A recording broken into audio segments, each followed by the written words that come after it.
एक और नए वीडियो में एक और बहुत इंपॉर्टेंट वीडियो। इस वीडियो में आपको बताने वाला हूँ आपके सबसे बड़ा जो डाउट चल रहा है, भैया कैटेगरी रैंक से सिलेक्शन होगा या ऑल इंडिया रैंक से सिलेक्शन होगा, किस रैंक से हमको कॉलेज अलॉट होगा, वो डाउट भी क्लियर करने वाला हूँ। उसके साथ साथ कि आपने एक चीज देखा, जब लास्ट ईयर का अगर आपने काउंसलिंग वाउचर देखा तो उसमें देखा कि ईडब्ल्यूएस ओबीसी का सीट हर जगह मतलब सीट ही बहुत जीरो जीरो दिखाता था, बट इस बार देखो आप जहाँ भी देखोगे 5 सीट 2 सीट, मतलब जो जनरल जो आपका टोटल सीट था, जो जनरल कैटेगरी के अंदर ये जो जनरल सीट था उनको कम करके उनका जो सीट है आपका ओबीसी ईडब्ल्यूएस के अंदर दे दिया गया है।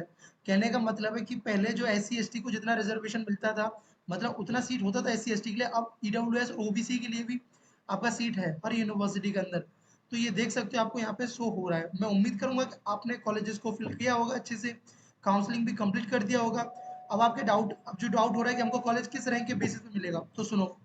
सबसे पहले देखो, जो जनरल कैटेगरी वाले हैं भाई उनका तो जनरल रैंक ही है जिसके बेसिस पे उनको कॉलेज अलॉट होगा। लेकिन जिनका एससी हुआ, एसटी हुआ, ओबीसी हुआ, देखो जिन स्टूडेंट, देखो सबसे पहले क्या होगा, आपने किसी भी मतलब किसी भी यूनिवर्सिटी के लिए अप्लाई किया है, अपना प्रेफरेंस जो भी आपने डाला है, तो जो प्रेफरेंस डाला है जिसके अंदर अगर आपका जो भी मतलब पहले आपका रैंक था, जैसे कि हमने मान लिया आपका 4000 ऑल इंडिया रैंक है, कुछ 800 या 900 आपका कैटेगरी रैंक है, ठीक है ना। तो अगर आप ओबीसी कैटेगरी से बिलोंग कर रहे हो, तो सबसे पहले उस यूनिवर्सिटी के लिए आपका ओबीसी रैंक कंसिडर किया जाएगा वहाँ की जो पर्टिकुलर सीट्स के लिए, कि सबसे पहले हाँ इनके लिए आप टारगेट कर पा रहे हो या नहीं कर पा रहे हो, आप उस रैंक के अंदर फॉल कर पा रहे हो नहीं कर पा रहे हो।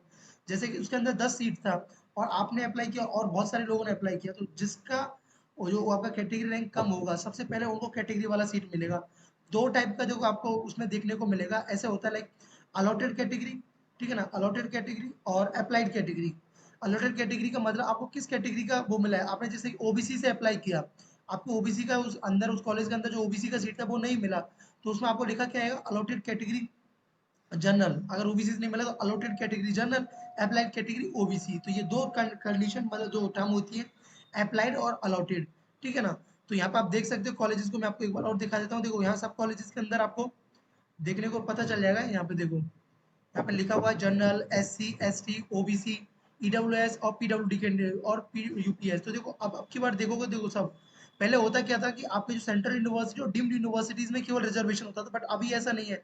हर एक स्टेट यूनिवर्सिटी में आपका रिजर्वेशन है ओबीसी ईडब्ल्यूएस। तो अब की बार उनके लिए आप गुड न्यूज समझो, और एक अच्छा वो चांसेस भी है कि जो जिनका, और एक चीज और है, देखो साफ साफ बताया हुआ है कि भाई जिनका ओबीसी एनसीएल होगा वही उसका बेनिफिट ले पाएंगे, अदरवाइज उनको जनरल की तरह ट्रीट किया जाएगा।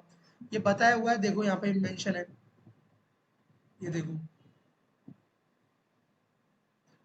ये देखो other backward classes non creamy as per the central list of other backward classes available on the National Commission for the Backward Classes, Government of India website. Only the candidate falling in this list shall be considered under the OBC NCL category.